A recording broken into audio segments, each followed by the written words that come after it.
Good morning. I wasn't sure. Today's like a prayer time, and I'm going to miss my prayer time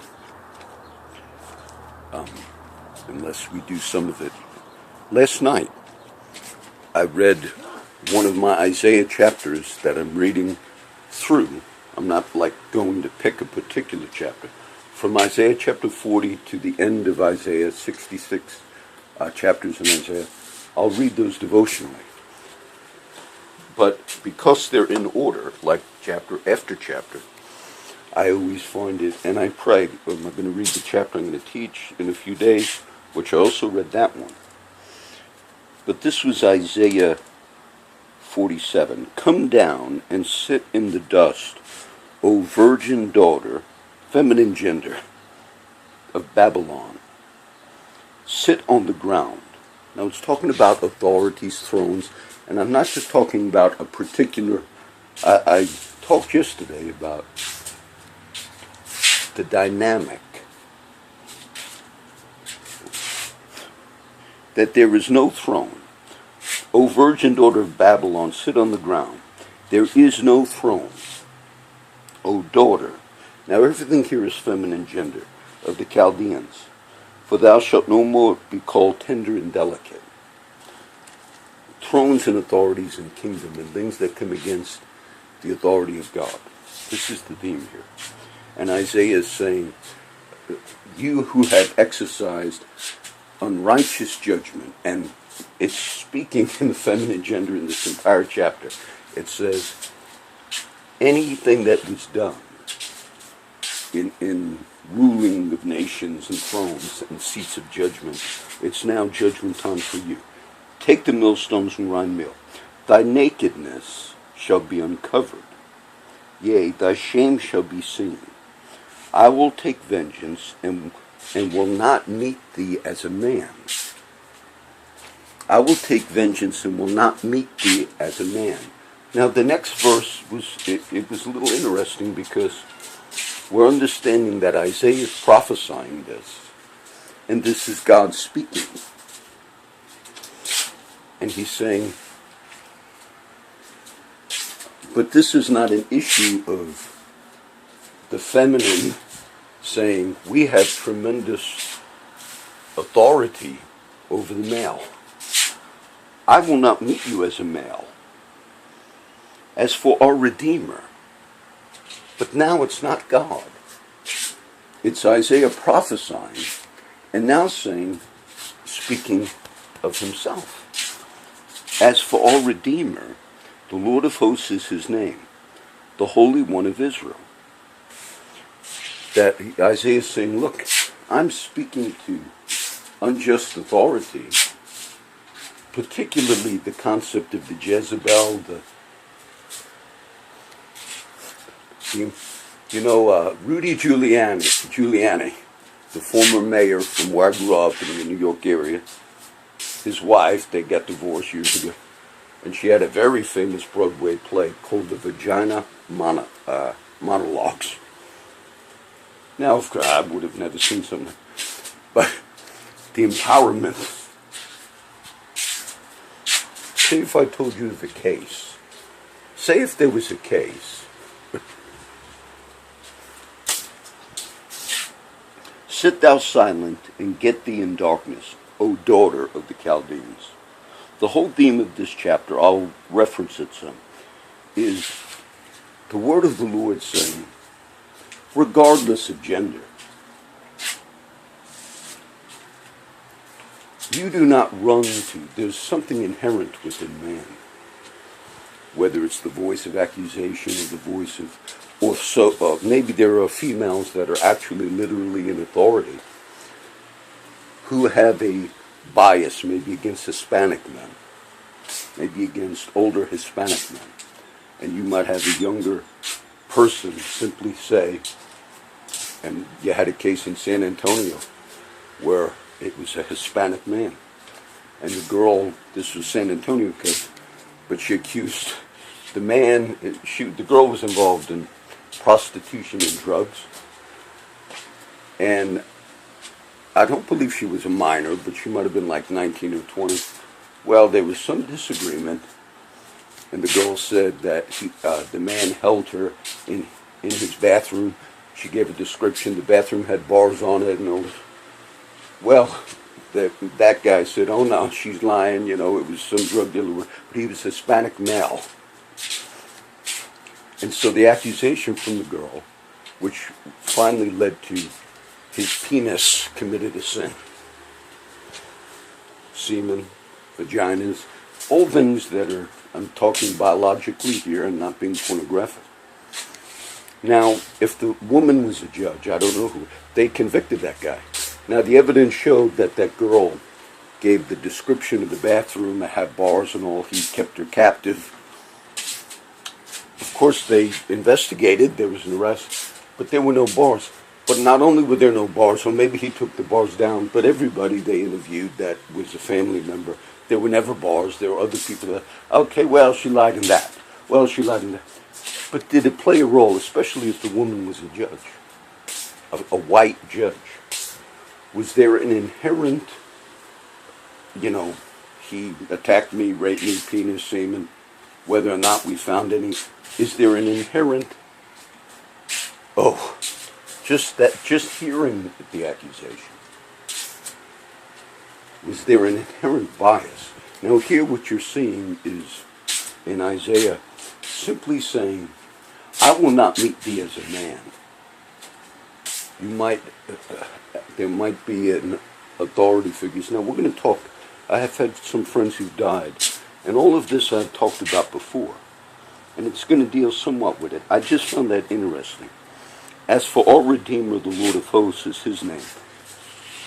There's also a prophecy in Zechariah that I've been hitting on.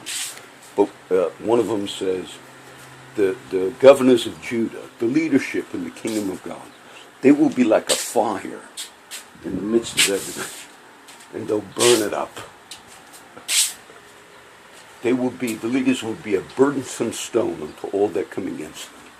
And everyone that tries to touch the anointing, meaning the church speaking under the power of God, they will be cut. They will be cut. I will not deal with the issues as a man.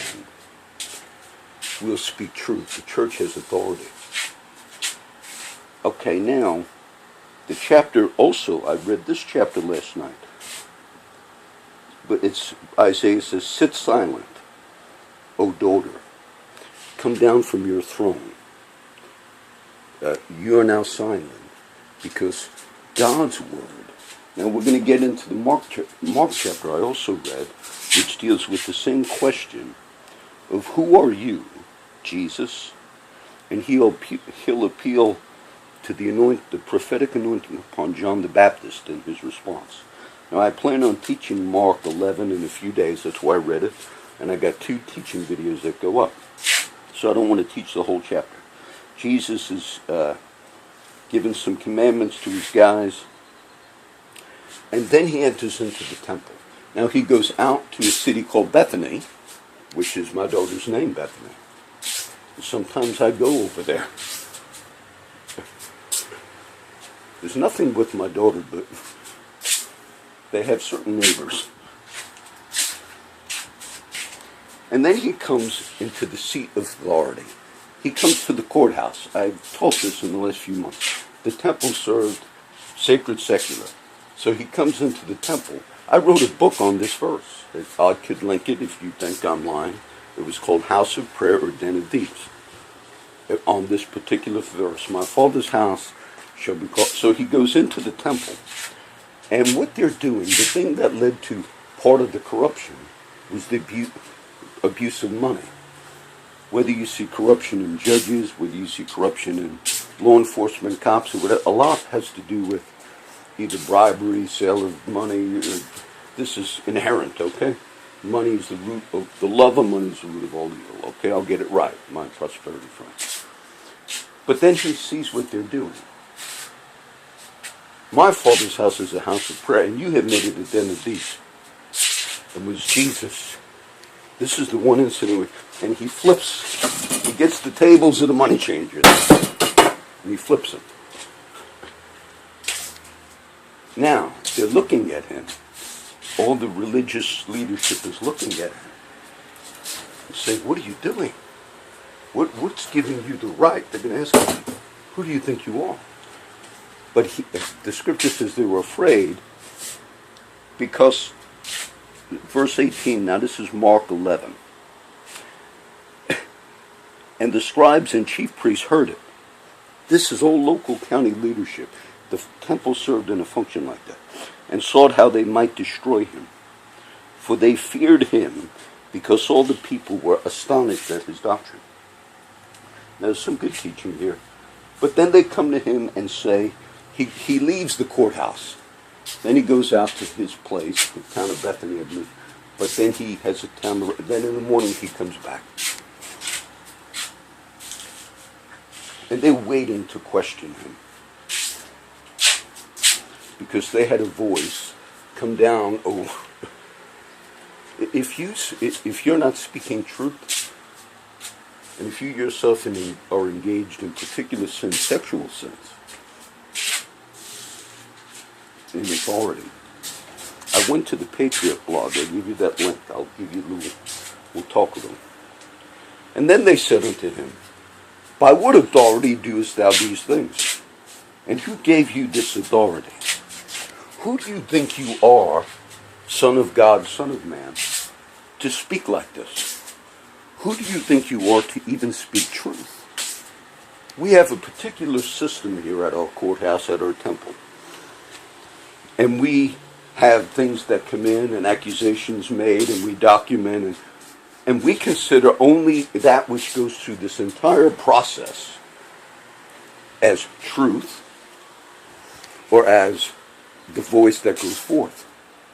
And who do you think you are, Jesus Christ, to bypass all of the little loopholes we have for something to be publicly revealed, and to just come right out and speak truth?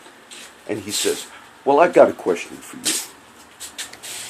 And they're just waiting to confront him, because he went out of town at night, then came back in. He says, I'll ask you one question, and if you can answer it, I'll answer you. The baptism of John, was it from heaven? Did his authority come from heaven, or did it come from men? And then they reason within themselves. Well, if we say from heaven, he will say, why didn't you believe him? Because all hold John as a prophet. I like that. But if we say from men, well, all the people do know that John the Baptist was called of God. And that their response was, we decided we don't have any answers. He says, neither will I tell you by what authority. Jesus says, I'm speaking the truth. You know, all of the years in the streets, many things. But now I've had, those of you that have watched these videos, some of the things in my working with the street guys. I have a friend on Facebook. Now, I won't say her name. I don't know if she watches the videos, and I won't give her name. But one day, and she knows it affected me, because I spoke about it, just like when I was here with Crow. And he told me the story of an officer beating the shit out of him. And that's true, because I talked about all that. But this particular lady friend one day made the comment, and these are all the guys I've worked with for all these years. And she said, it was a negative comment towards the police. Not all of them, but one of them. And she said, he makes some of the street guys give him blowjobs. Now, how did I know that was true? At the time I said, and I talked about this before, I have friends that are gay and straight. Maybe, and I had an accusation I've discussed recently, that Andy was telling me, some of the guys are saying John's, gay. I said, Andy, I'm not gay. But then I heard it came from someone else I was trying to help who himself might have. I said, he's mad because we had like a little fight one day type thing. But even the friends, Pops, the old man I helped, Charlie Boy, was like a nephew of Pops. I loved Charlie Boy as my friend. But I remember I'd go visit Pops, and sometimes Charlie Boy would, you know, John, you're pretty or good looking or something like that, all right? Please, I don't want to get... Now, I could tell, and Charlie did a lot of prison time, and things happen in prison. And Pops, I could tell, tried to, like, maybe Pops was afraid if he saw Charlie kind of maybe acting that way, and Charlie also had girlfriends, that maybe I wouldn't help them anymore. So I've made it real clear, like, not in a mean way, but that I wouldn't allow something like that to, like, affect me, because then when I would come back and help Pops and Charlie, I'd still pray with Charlie, lay my hands on Charlie when I pray. I let him know that the love that you show to people, that you're helping them, if something like that happens. So I've had some of that before. But the accusation that I knew was true. There were 3 friends that I helped that also might, and I talked about that. I said, well, if it was voluntary, what this lady had said, but she said he made them do that. And I always tried to find out whether it was in the vehicle, on duty. I didn't ask a lot of questions, but I just listened. I've covered this.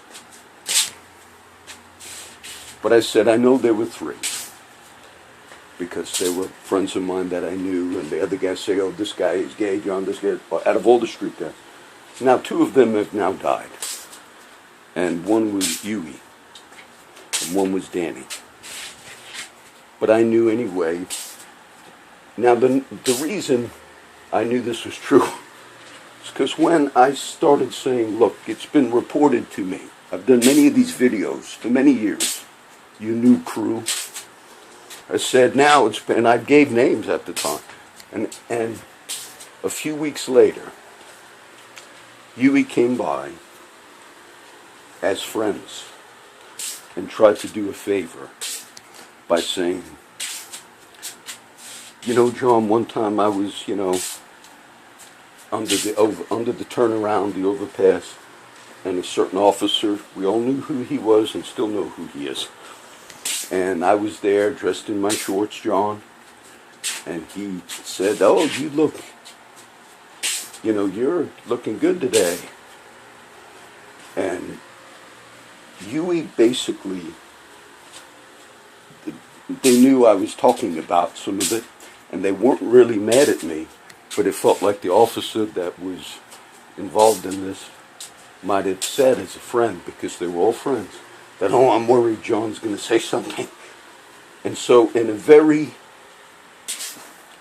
you know, gracious way, I think Huey was just kind of letting me know, because some of the things were not real open, who is not gay, who's bi, who's this, but some you kind of know. And I think he just was telling me, maybe he said to that officer, I think he might have been real worried that I was going to talk about these issues, which I did. But I didn't really talk about them as fully as I would have, because I kind of had the sense that maybe these interactions were voluntary. Okay? And so I wouldn't go out and say, oh, look, I found out this certain person is gay, or I wouldn't do that unless I felt it was like, it was forced, or, but that. And Huey, in a very gracious way, tried to say, because he brought up the name of the officer, and he was trying to say, if anything went on, John, we kind of agreed to it. All right?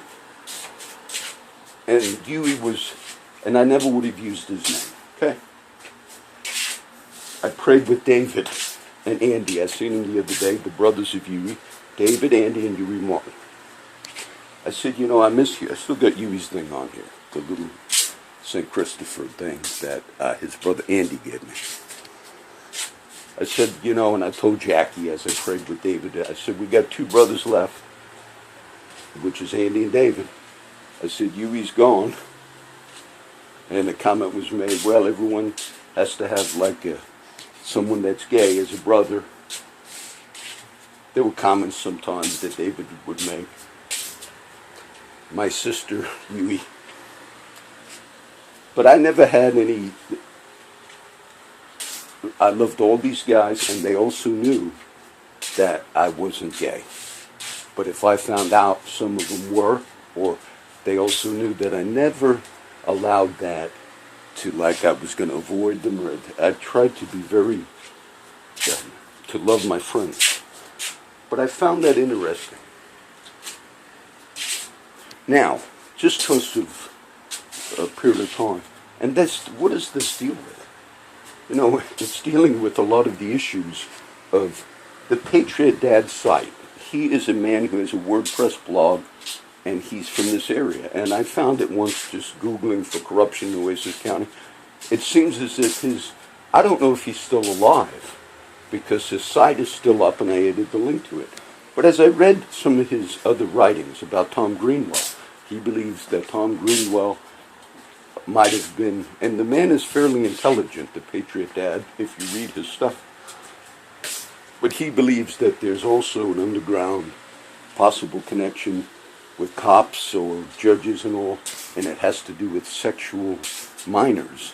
But it's being done like in a, you have sites, look, I don't go to these sites, but I'm aware that you could like have people that secretly meet and they engage in wife swapping and all, but the Patriot Dad seem to believe that some that were in authority might still to this day have connections to some serious illegal activity. And so I thought, I don't know. He called out the judge I had mentioned yesterday, not Watts, but the one when I was talking about the We the People news and stuff like that, okay? But he also said there was a sheriff, and I think it's Victoria. David Martin used to live in Victoria. He's told me about the beautiful lake house he had or something like this. And he said this sheriff would regularly, the boys that would be arrested for various things, that the sheriff would make these boys perform sexual acts on him. It kind of sounded like maybe the Patriot Dad is, sure enough, there's a link to that sheriff finally getting arrested for that. That's actual happened. So it made me think maybe there's a little more to what he's saying. And he felt that the shooting of Judge Tom Greenwell in Oasis County might have had something to do with his involvement in some of these illegal sex acts on minors, that others that are in the know might be involved. Now, all of this, he feels that he has a post on that on his site. So now what we see in the O Daughter of Babylon come down from the throne.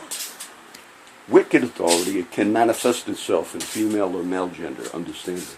But I found it interesting because a lot of it has to do with, there's an inherent, I give you the Mexican man in San Antonio, there's an inherent, especially among women who are sitting on the bench, there's an inherent discrimination when you just have the words, this Mexican mechanic or this Mexican man out of San Antonio and his penis committed a crime and I am the other gender that does not possess one. There's an inherent, we don't even look at that the girl might have lied, had evidence, her friend might have said no, she made it up. And even in the one case out in Oasis County where the DNA evidence was of other people. So all I would say was, not only do you have the cases that I just gave you, of my friend Yui and all, I talked about that before, but I didn't use their names. And it is true that that lady friend of mine who made that statement that day, also Angel, I guess, got divorced from Jesse. I didn't know that. Angel and Jesse were also friends. We all know the same cops and we all know the same street people. But Angel and Jesse, I did a Bible study at 918 West Lakeside, Flower Bluff, that's owned by one of the officers. that property is, and I went and did a Bible study there on a regular basis with a lot of the street guys. But I remember, Jesse, I saw a particular officer. I said, oh, I heard a lot about him. I didn't give any. And Jesse says, well, he's a player. Found it interesting. He's a player. Now, I'm not giving his name again, but there was enough that made me think, not only is there a bunch of calls to flip the tables in the courthouse, if you will, but there's enough calls to say some of them are involved in some of the most underground stuff going on here in South Texas. That there was enough cause for me to say it's not just a matter of, no, I don't believe Miss Watts is, the thing I gave about Miss Watts is what I gave. That's what I think there's enough just for me showing you the scenario that how it played out, that she's unqualified. You understand? Because she thought, well, it's not a big thing. We arrested him because we told him he could be jury duty. Yes, it is a big thing. You don't run around with guns and handcuffs and saying, sometimes we do it for this. No. So, come down from the front. I wanted you to see that because I'll go short. Oh, I almost went. So we'll talk a little bit. I want you to see that. I want you to see that those stories that did come to me multiple times about specifically what you heard me discuss on sexual things that go on. Also within those of authority that cross the line and possibly would be considered rape. Some of that has gone on. Some of that has gone on. Or official oppression, having certain people on the street to have to perform sex acts. Some of that. And if I really heard and saw from enough that those things were like forced on the guys, and at the time when I spoke about that, I said, I'm not going to deal with it because there seemed to be indication that some of the homosexual acts amongst adults, with some in law enforcement and some that were on the street, if they were consensual, I said, look, I don't approve of it, but I wouldn't like just come out and say, oh, look. I said, but and I did feel at the time that even if they felt it was consensual, of course, none of that should have ever been done in an official vehicle of a cop. But I said, there's question whether or not, and I'm sure leadership might know about all that in the sense that there might be, people that are on the department that are adults, but there should be a line drawn. You're policing certain people and you've made arrests on certain people because of these guys have been in the streets for many years. I said there should be a line drawn. You don't engage in any activity. Because I guarantee you, if it were females that were, the line would be drawn. You say, no, you're policing in this area. You don't engage in any activity like that, even if it's voluntary, because you have teachers in prison today because they had consensual sexual relationships with students, because there's a law against that. You should certainly have a law that law enforcement would not engage in. But I thought there might be, maybe some of those acts were done because the guys also knew they needed favors, like he'll go hard on us if we don't, continue the relationship or things of that. All of that is disgraceful to me. So those two chapters fit. If I were to pray, it's my Friday morning prayer. But we do pray for nations. Sweet little Catherine, the black girl in Africa, all the children of the earth. Let all the nations be gathered together. This very short version. Let all the people be assembled. I confess the death, burial, and resurrection of Jesus. Pray the prayer of John 17. Pray for unity in the church. I pray for all in authority. I always do that. President Trump, the leaders of this nation, Democrats, all in authority within Oasis County, the courts, judges, and then we pray. Pray for all our people. I got some of Pop's scripture. That the Lord of the harvest would send forth laborers into his harvest. Who gave you the authority to speak on these things? I have one question for you. Who gave you authority to sit with a black robe and to do wrong? Which just in yesterday's entire post, there's enough in that post for you to step down from your bench. O daughter of Babylon, I will not meet you as a man. You will not be in some authority figure over me saying, I'm inherently a woman and you are inherently a man, therefore I have power over you. Because not only in society do all those types of accusations have tremendous weight on them, but even as a female on the bench, I'd possibly be willing to overlook a statement from the friend of the mechanic who was accused of rape, and everybody knows that that was fake because that came out. That girl said she was bound with her hands. She went to the doctors, they checked her, and now I'm remembering she even said he forced me to do drugs, which showed she knew that drugs would show up in her system because she was out partying.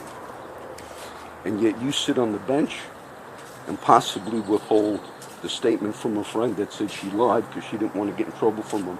Okay. Tell me, dear, I will not meet you as a man. The other verse in Zechariah was that the people, the church, the people of God, they'll be like the house of David in that day. They'll be like the angel of God, and then they will be like God. The voice of the Lord. There's that other verse I just remembered in Mark. This could have been a good teaching video, but it's going to be a rollout. I liked it when they said Jesus is coming in to Jerusalem, heading towards the seat of authority.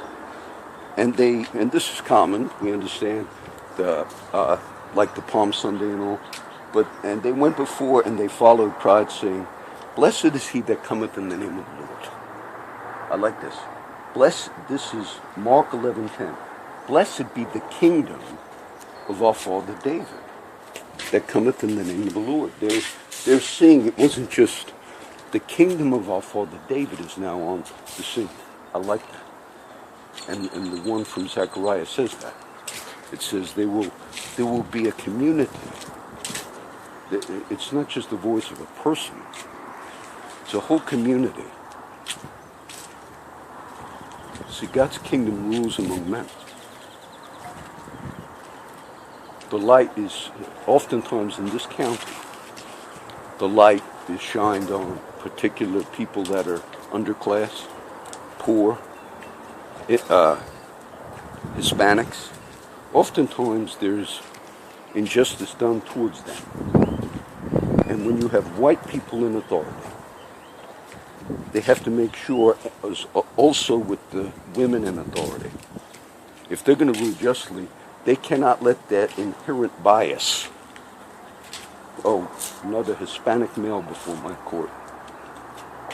See, I will not meet you as a man. You have no authority over me because we happen to be a different gender. Okay, that's number one.